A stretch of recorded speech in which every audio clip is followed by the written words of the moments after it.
하나님의 은혜가 우리 가운데 함께하기를 예수의 이름으로 축원합니다. 우리 옆 사람들에게 이렇게 한번 말해보죠. 제 옆에 앉아주셔서 감사합니다.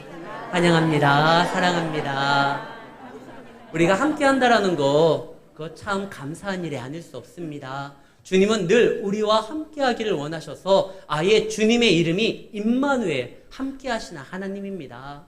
그 하나님이 지금 이 순간 우리의 예배를 받으시고 우리와 같이 영광된 예배에 참여하신다라는 것을 기억하시고 주님 안에서 승리하시는 우리 성도님들의 예배가 되기를 바랍니다. 사단이요, 우리의 믿음을 시험할 때가 많아요.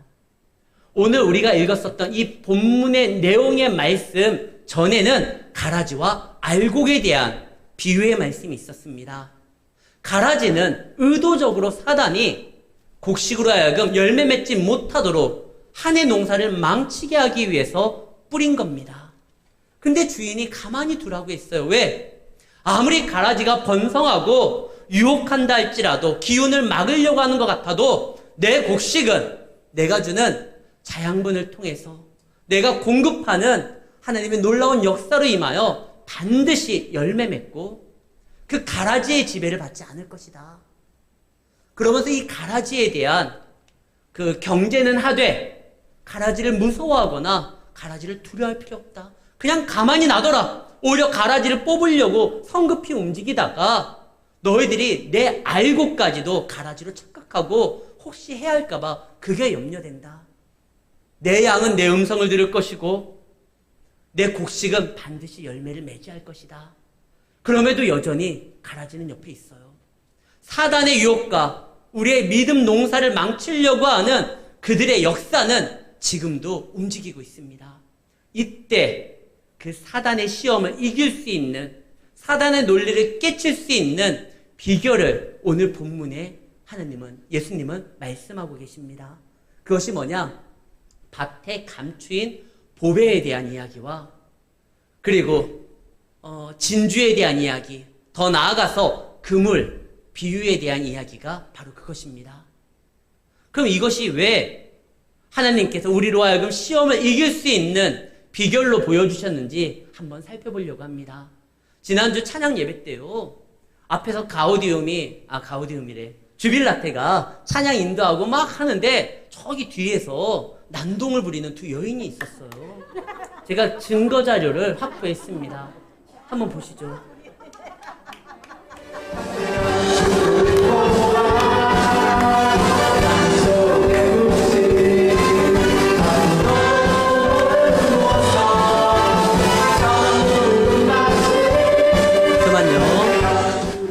찬양을 하는데 막 뒤에서 사람들에게 뒤쳐다보고 그래서 뭔가 했더니만 우리 딸내미하고 저기 조창훈 집사님 따님이 둘이 그렇게 춤을 추는 거예요.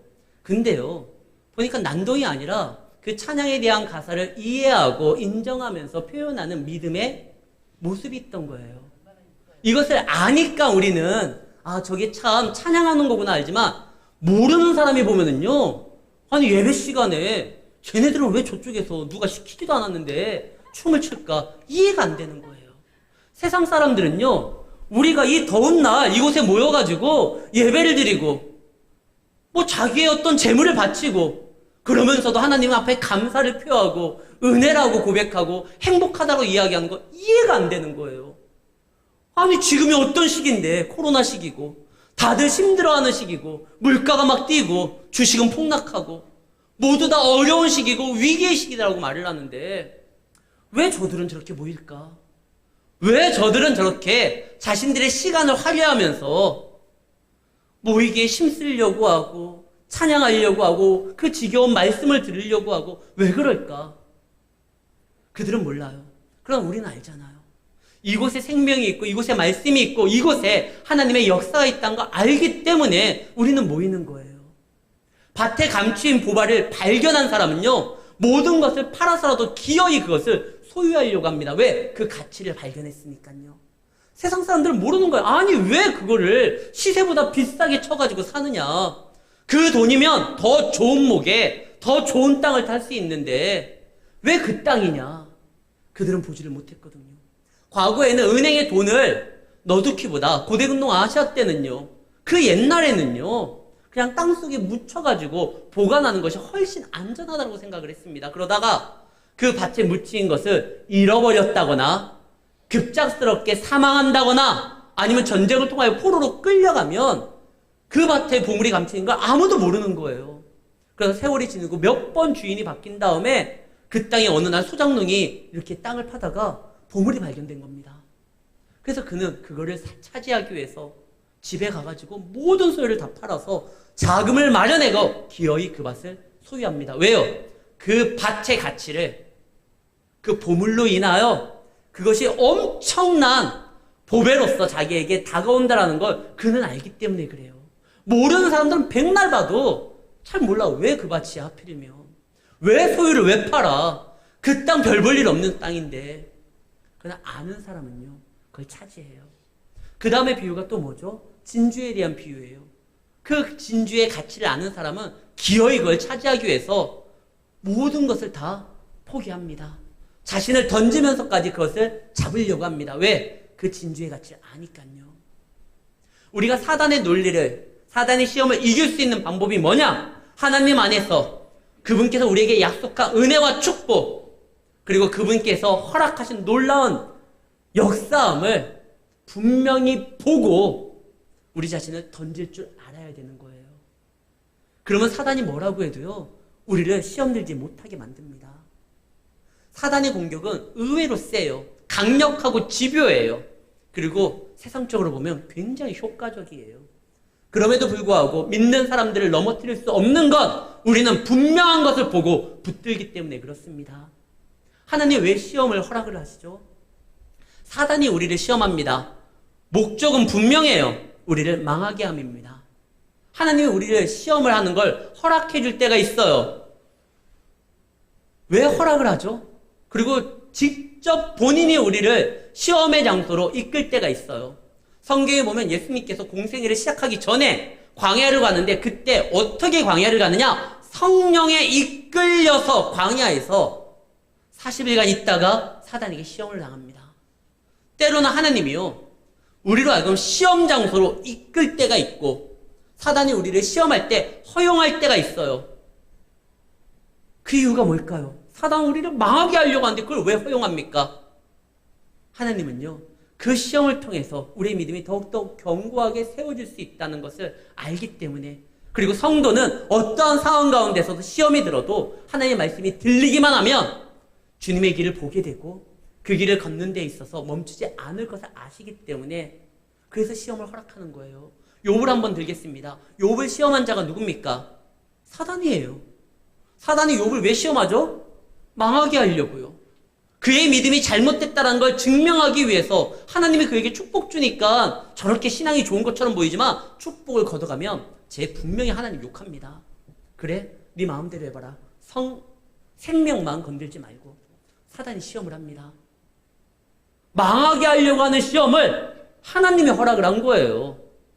근데 사단은 망하게 하려고 했지만 하나님은 이 일을 통해서 욥이 더욱더 한꺼풀 벗겨내 더 존귀한 믿음으로서 세워질 수 있도록 인도해 주시려고 한 거예요. 물론 그가 쓰러지려고 할 때 하나님이 어떻게 하죠? 엘리후라는 사람을 통해서 하나님의 뜻, 하나님의 말씀을 그로 하여금 듣게 만듭니다. 그런 다음에 모든 과정이 다 거친 다음에 정말 어렵고 힘든 과정에서 믿음을 포기하려고 했던 그 순간에 엘리후를 통해서 하나님의 말씀을 들었던 욥이 욥기 42장 5절에 이렇게 고백을 합니다. 내가 전에는 주께 대하여 소문만 들었습니다. 주에 대해서 말씀만 들었습니다. 듣기만 했는데 이제는요, 내가 눈으로 주님을 봅니다. 그래서 욥의 믿음이 한층 더 성장하게 된 겁니다. 우리도 시험이 될 수 있어요. 하나님께서 그 시험을 또 허락할 때가 있어요. 그러나 하나님의 허락한 시험은 우리로 하여금 실력이 더 향상되고 믿음이 더 존귀하고 하나님 안에서 더 성장하라고 주시는 시험입니다. 왜 시험이 필요하냐? 하나님께서 우리에게 주시고자 하는 은혜가요, 너무나 많은 거예요. 이 존귀한 은혜가 엄청난 거예요. 이것을 받기 위해서는 준비가 돼야 되거든요. 믿음이 성장해야 되거든요. 자라나야 되거든요. 여러분들이 지금까지 누렸던 하나님의 축복은 아직 여러분들이 받아야 될 하나님의 축복의 은혜에 비하면 별거 아닙니다. 더 놀라운 것이 있어요. 근데 그것은 성장한 만큼 우리가 얻게 되는 것이죠. 그래서 하나님이 가라지를 허락을 합니다. 시험을 허락합니다. 그러나 믿는 자들은 분명히 보면 돼요. 하나님의 말씀을 분명히 듣고 깨닫게 되고 보게 되면 우리는 흔들리지 않아요. 이게 진짜인 걸 아니까요. 근데 감추인이라고 써 있습니다. 그렇기 때문에 우리가 오해할 수 있어요. 아니 그 밭에 보물이 있는 걸 알면 주인한테 얘기해가지고 차지하게 해야지. 이걸 갖겠다고 속여? 비양심적이고. 근데 성경에서 지금 말하는 포인트는요, 속였다가 아니라 그 가치를 알아보고 그것을 받기 위해서, 잡기 위해서 자신의 모든 것을 던졌다. 여기에 포인트가 맞춰져 있는 거예요. 세상에 복음이 감춰졌습니까? 천만에요. 어떻게 복음이 감춰집니까? 특히 우리나라는요, 보기 싫어도요, 밤에 이렇게 보면은, 제가 무등산 전망대에 올라가면 다 빨간 십자가들이 보이잖아요. 요즘 여러분들 즐거우시죠? 기아가 가을 야구 갈 것 같아요. 근데 야구장에 이렇게 TV에서 보면은요, 거기에서도 십자가가 보여요. TV로 야구를 시청하면은 저쪽 외야 쪽에 어느 교회인지 모르겠지만 빨갛게 큰 십자가가 화면에 그냥 비칩니다. 잡힙니다. 감추어졌다고요? 복음은 드러나고 있어요. 얼마든지 드러나고 있어요. 그리고 예전에는 1980년대 중반만 해도 새벽에요. 이렇게 그 새벽 예배를 알리는 차임벨이 울렸잖아요. 좀 시골 같은 교회는 진짜 종을 쳤고요. 근데 아무도 민원하지 않아요. 아, 예수 믿는 사람들 또 예배 드리러 가는 시간이구나. 그냥 사람들이 그렇게 생각을 했어요. 그들이 듣기 싫어도요, 새벽마다 종소리 나죠. 그 다음에 크리스마스 되면 예수님 구주 탄생했다고, 구세주 오셨다고 캐롤송 나오죠. 계속적으로 들려지고 십자가 보이고. 근데 왜 그들한테는 감춰진 것처럼 보일까요? 마음을 두지 않아요. 거기에 관심을 두지 않아요. 그래서 예전에 주찬양이라는 굉장히 아름다운 찬양을 만들었던 최덕신이라는 사람이 그의 찬양 중에 우리의 어두운 눈이라는 찬양이 있습니다. 그 찬양이 이래요. 우리의 어두운 눈이 그를 미워했고 우리의 캄캄한 마음이 그를 몰랐으며. 눈에 보이지만 말씀에 비추어서 주님을 보지 못하기 때문에 그냥 목수의 아들로 본 거예요. 갈릴리 청년으로 본 거예요. 그러나 믿음 있는 사람들은 그 예수님이 채찍을 맞는 그 가운데 우리의 죄를 용서하기 위하여 하나님의 어린 양으로서 희생한다라는 걸 보고 구주라는 걸 아는 거죠. 이것을 누구만 알 수 있습니까? 믿음 있는 사람만 알 수 있어요. 그래서 믿음 없는 사람들은 우리의 행동을 이해하지를 못해요. 그리고 그것이 어리석다라고 말을 합니다. 그러나 우리는 알기 때문에, 우리는 봤기 때문에, 사단의 유혹과 사단이 보여주는 환상에 현혹되지 않기 때문에 우리는 끝까지 믿음을 지키고 나아갈 수 있는 겁니다. 사단이 예수님한테 보여주잖아요. 천하 만국의 모든 좋은 것을 보여주면서 나에게 절해라. 굳이 십자가 안 져도 된다. 굳이 구원자로서, 구세주로서 살아가지 않아도 내가 이거 다 줄게. 그러나 예수님은요, 하나님의 뜻을 알고 하나님의 마음을 보았기 때문에 끝까지 십자가를 지잖아요. 그게 시험을 이길 수 있는 방법입니다. 우리도요, 똑바로 정신 차리고 주님이 보여주시는 걸 봐야 돼요. 어떻게? 말씀을 통해서 보는 겁니다. 당장 육신의 눈앞에 있는 거에 흔들리지 마시고 믿음의 눈이 떠서 하나님이 보여주시는 그 길로 나아가면은 우리는요, 세상에 그 어떠한 일들이 벌어진다 해도 흔들리지 않아요. 마태복음 7장 24절 말씀입니다. 그러므로 내 말을 듣고 행하는 자, 25절, 창수가 나고 막 난리가 난다 할지라도 결코 흔들리지 않는다. 무너지지 않는다. 주의 말씀을 듣는 자는 주의 뜻을 알게 되고요. 주의 뜻을 알게 되면 주님을 만나게 되고요. 그가 보여주시는 길을 볼 수 있고, 그러다 보면 우리가 가야 되는 길이 선명해집니다. 먼저 눈을 뜨시기를 바랍니다. 그래서 예수님이 에바다라고 외쳐요. 열려라라는 뜻입니다. 뭐가? 눈이 열리라는 거예요. 눈만 열리면 생명의 길이 무엇인지, 멸망의 길이 무엇인지 그걸 볼 수 있다는 거예요. 아직 눈이 열리지 않습니다. 신앙생활 한 지 얼마 되지 않아서 나는 아직까지 길이 잘 보이지 않습니다. 그러면 길을 보는 분을 따라가기만 해도 은혜를 받아요. 제가 예전에 섬겼었던 그 대학의 설립자, 그분이요, 땅을 기가 막히게 봐요. 땅 보는 눈이 열려 있어요, 그분은. 그분이 사는 곳마다 땅값이 올라요. 그리고 요충지가 되는 거예요. 근데 그 학원에 또 우리는 중학교도 있고 고등학교도 있는데요. 한 고등학교 교장 선생님이 땅 보는 눈이 없어요. 뭐 평생 교직만 했는데, 아이들만 지도했는데 무슨 땅 보는 눈이 있겠어요. 대신 설립자가 땅을 사면 그 옆에 꼭 사요. 자기는 눈이 없지만 그 눈을 가지고 있는 사람 따라 하는 거예요. 그래도 지금 굉장히 큰 부자가 됐거든요. 말씀을 우리는 분명히 보고 나아가야 됩니다. 그러나 말씀 보는 눈이 아직 신앙에 좀 부족하고 시험을 감당할 수 있는 만한 어떠한 분명한 확고한 믿음이 없다고 하면 믿음이 있는 분은 따라가도 복을 받아요. 그래서 예수님이 뭐라고 합니까? 제자들에게 나를 따라와라. 내가 보여주는 거, 이 놀라운 것들, 근데 아직도 못 믿고 있어요. 아직도 의심하고 있어요. 그때 예수님 뭐라고 합니까? 다시 집에 돌아가서 확신하면 그 다음에 나를 따라라. 이게 아니라 나를 따라와라. 나를 쫓아와라. 나를 본받아라. 이 말씀을 합니다. 우리는 주님을 따라가야 됩니다. 그리고 주님께서 보여주시는 선명한 길을 봐야 됩니다. 그런 다음에 뭐 해야 되죠? 그 길을 아는 사람으로서 그 길을 전해야 될 책임이 있습니다. 그래서 그 다음에 예수님께서 뭘 말씀하시느냐? 선한 청지기에 대해서 이야기를 해요. 이 청지기는 뭐 하느냐? 천국 창고에 있는 것들을 막 갖다 내는 거예요. 말씀 한번 보겠습니다. 52절. 그러므로 천국에 제자된 서기관마다 마치 새 것과 옛 것을, 여기에서 말하는 새 것과 옛 것은 구약 성경과 신약 성경, 하나님의 말씀을 이야기합니다. 마치 그 곳간에 있는 것들을 주인 마냥 막 가져다 갖다 준다는 거예요. 지금 제자들이 이것을 맡고 있는 서기관, 청지기라고 이야기를 합니다.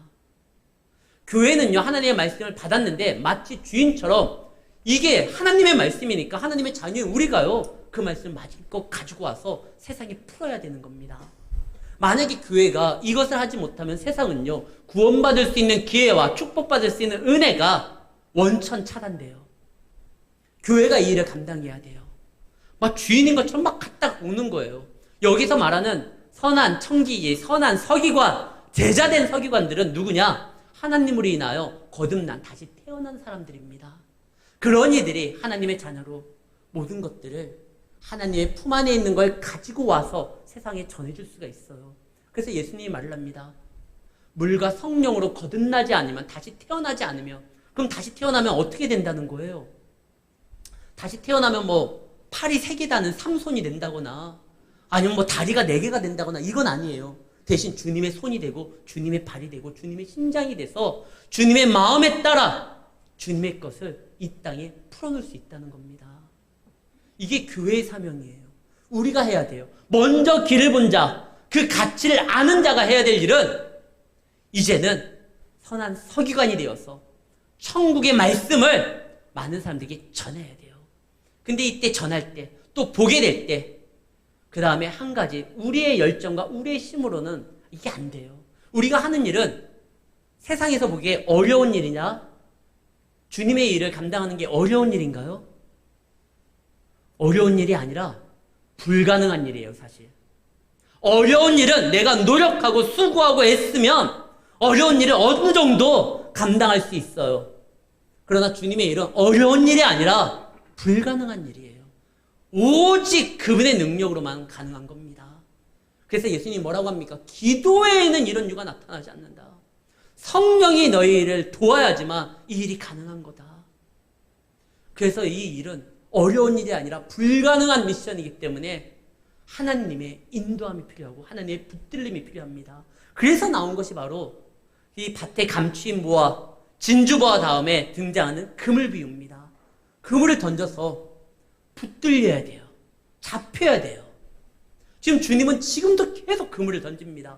근데 잡히지 않고 미꾸라지처럼 막 빠지는 사람들이 있어요. 야, 오늘 한번 타면 내가 아내의 손에 이끌려서 교회 갈 뻔했어. 근데 내가 기가 막히게 또 핑계를 대가지고 빠져나갔어. 이거 자랑하는 게 아니에요. 마치 무용담처럼 내 부모가 그렇게 나를 말씀대로 신앙대로 살아가려고 어려서부터 인도했지만 내가 그렇게 지금까지 잘 비껴나가지고 그 그물을 피해서 내가 하나님 앞에 걸리지 않았어. 이건 자랑하면 안 돼요. 걸려야 되는 거예요. 지금 빠져나간다 할지라도 이 금을 던지는 어부는요, 잡히기를 바라면서 계속 던져요. 제발 잡혀라.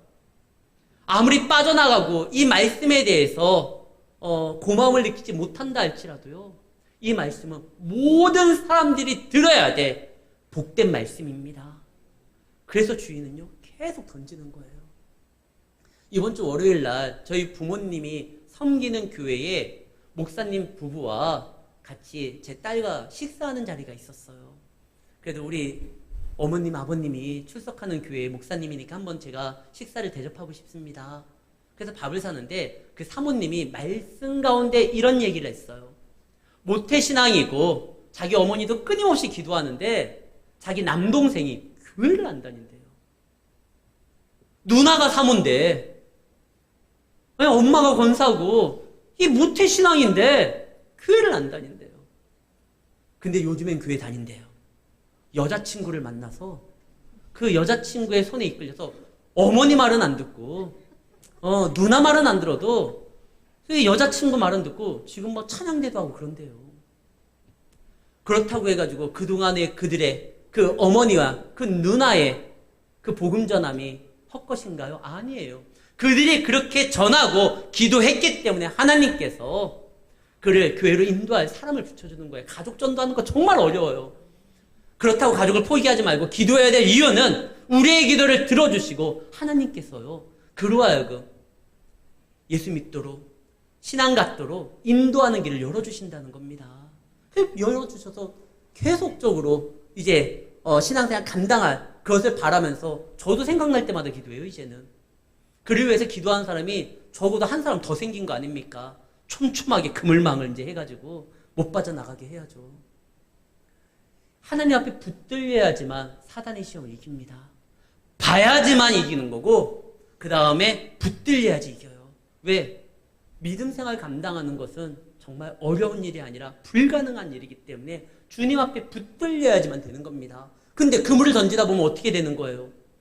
많은 종류의 고기들이 잡히잖아요. 그러다 보니까 이 잡히지 말아야 될 녀석도 잡힐 수가 있어요. 복음을 우리가 막 증거하고 교회 문을 여니까 아니 예수 믿는 사람만 오는 것이 아니라 혹시 다른 목적으로 오는 이단들도 올 수 있는 거 아닙니까? 그래요. 그러나 뭐라고 합니까? 세상 끝에는 다 분리하겠다는 거예요. 알곡과 가라지 비유 때도 추수 때 다 분리하겠다. 이 그물 부에도 좋은 것은 그러기도 않고 나쁜 것은 버리겠다. 세상 끝날에 천사들이 의인과 악인 분리하겠다. 그건 하나님께서 분리할 테니까 너희들 염려하지 말고 복음 증거하고 전하는 데 있어서 주저하지 말아라. 계속적으로 그물을 던져라. 그러면 나에게 붙들릴 것이고 내가 너희를 붙들 것이고 너희들을 인도하고 역사해 줄 것이다. 사랑하는 성도 여러분, 이 모든 것이 무슨 비유냐? 천국 비유예요. 우리는 천국을 소망하면서 나아가는 자들입니다. 하나님이 분명히 우리에게 가장 좋은 천국을 준비해 주셨습니다. 근데 이 좋은 천국을 끝까지 흔들리지 않고 나아갈 수 있는 유일한 방법은 봐야 되는 거고 주님께 붙들려야 되는 것입니다. 그럴 때 나아가는 거예요. 그러다가 이런 생각할 수가 있어요. 우리가 본 게 혹 잘못 본 거면 우리가 모험으로 정말 여기에 모든 것을 쏟고 나아갔는데 이것이 마지막에 결과가 안 좋게 나오면 걱정하지 마세요. 성경을 한번 보겠습니다. 노아의 방주. 노아는요, 이 방주를 제작하는데 120년이 걸렸습니다. 수많은 놀림을 당했습니다. 근데 그날에 비가 만약에 오지 않는다고 하면 평생의 놀림감이에요. 이스라엘 백성들이 출애굽을 할 때 마지막 10번째 장자의 죽음의 재앙에서 벗어날 수 있는 방법이 그 문방에 어린 양의 피를 바르는 겁니다. 근데 그날에요, 장자의 죽음이 없으면 어떻게 되는 거죠? 괜히 마을만 막 흉흉하게 막 피 묻혀가지고 집값만 떨어뜨리는 거죠. 하나님의 말씀대로 나아가려고 하는데 안 되면 어떻게 됩니까? 여리고성 돌라고 했는데 7일째 되는 날 소리를 질러도 아무것도 무너지지 않으면 얼마나 우습게 됩니까? 야이로가요, 회당장이고 지위가 높은 사람이잖아요. 근데 예수가 분명한 하나님의 아들이라는 걸 알았기에 무릎을 꿇습니다.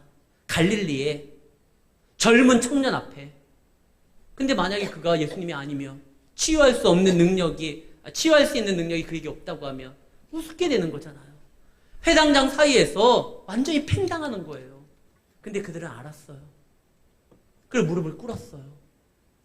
성경에는요, 말씀을 쫓아 이루어지는 믿음은요, 결코 실패하지 않습니다. 말씀이 아닌 내 바램으로써 이렇게 되기를 원합니다라고 나아가는 거는 그건 사실 믿음이 아니에요. 믿음은 말씀의 약속을 근거로 하나님의 자녀가 마땅히 취할 것을 구하면서 나아가는 거. 이때는요, 실패할 수가 없어요. 왜? 하나님이 약속했거든요. 하나님은 망명대의 일컬음을 받는 그런 분이 아닙니다. 그런 분이 자기의 이름을 걸고 약속했어요. 반드시 이루어지겠다는 것입니다. 신앙의 길, 믿음의 길은 결코 실패가 있을 수 없는 길이에요. 영광된 길이에요. 그 길로 나아가면 됩니다. 세상이 뭐라고 해도 믿음으로 나아가길 바랍니다. 보네퍼라는 선한 능력으로 우리가 여러 번 찬양을 했던 그 찬양의 가사를 쓴 그 보네퍼는요, 1945년 4월 9일 날 나치의 손에 의해서 교수형을 당합니다. 죽습니다. 그러나 보네퍼는요, 분명한 진짜를 붙들고 나아가는 사람이었고, 그에 맞선 히틀러는요, 거짓된 것으로서 세상을 움켜쥐려고 했던 자입니다. 히틀러의 손에 보네퍼가 죽었다? 아니에요. 히틀러의 손에 보네퍼는 죽지 않습니다. 그의 영혼은 하나님 손에 달려 있었던 거예요. 히틀러는 사라졌지만 보네퍼의 그 믿음은요, 아직도 하늘에서, 천국에서 빛날 뿐만 아니라 그의 신앙의 고백이 오늘날 많은 사람들에게 지금 놀라운 찬양으로 불려지잖아요.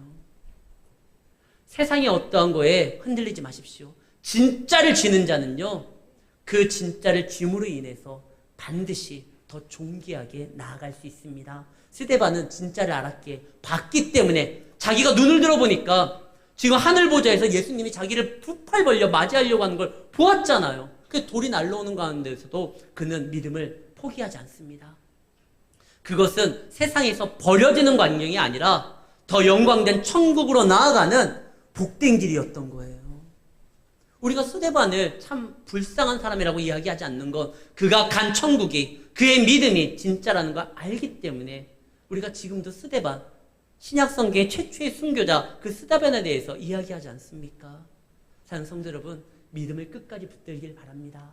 그런데 이 믿음을 끝까지 붙들고 나아가는 데 있어서 아직까지 눈이 어두워서 제대로 보지 못하는 사람들은요, 그 다음의 내용이에요. 그 다음에 이 복음을 증거하는데 고향 사람들이 뭐라고 합니까? 예수를 보고 자기들이 지금 듣고 본 거를 따라 예수를 구주로 믿어야 되는데 그들은요, 자기들이 알고 있는 정보와 편견을 가지고 예수를 평가합니다. 예수님이 하나님의 말씀을 막 보여주고 성경에 기록된 대로 역사하면 구주로 붙들어야 되는데, 야, 예수 내가 알아. 제 학창시절 때 나와 같은 반이었어. 제 목수 아들이야. 제 갈릴리에 살잖아. 12살에 가출했었고 집안이 난리 난 적도 있었고 나 쟤 알아. 그러니까 고향에서는 예수님이 선지자로서, 예수님이 그리스도로서 존귀함을 받지를 못해요. 그래서 오죽하면 예수님이 그래서 자기 고향에서는 선지자가 대우를 받지 못한다. 그래서 제가 대전에서 사역 안 하고 광주에서 하잖아요. 거기에서 또 하면 나 쟤 알아 그럴까 봐. 근데요, 우리는 편견을 가지고 정보를 가지고 주님을 잡는 것이 아니라 주의 말씀을 붙들고 나아가는 것입니다. 눈이 어두우니까 지금 예수님이 자기네 고향 출신으로 복음을 증거하는데 받아들이지 못하니까 문제가 되잖아요. 근데도 그들은 예수님을 잘못 평가하고 무시했지만 예수님은 그들을 포기하지 않아요. 계속적으로 그물을 던져요. 그래서 결국에 자기를 믿지 않았었던 그 고향 사람들과 자기의 형제들 유다와 야고보가 나중에는요, 귀한 교회의 기둥이 돼서 성경을 기록하잖아요. 사랑하는 성도 여러분, 포기하지 마십시오. 절대 복음을 증거하고 내 가족을 살리는 일을 포기하지 마십시오. 먼저 본자로서 믿음생활 잘 감당하고 신앙생활 잘 감당하며 내 가족들, 그들을 위해서 끊임없이 그물을 던지고 나와 함께 영광된 길로 나아가는 복된 날을 기대하면서 살아가는 우리 주의 백성들이 되기를 예수의 이름으로 축원합니다.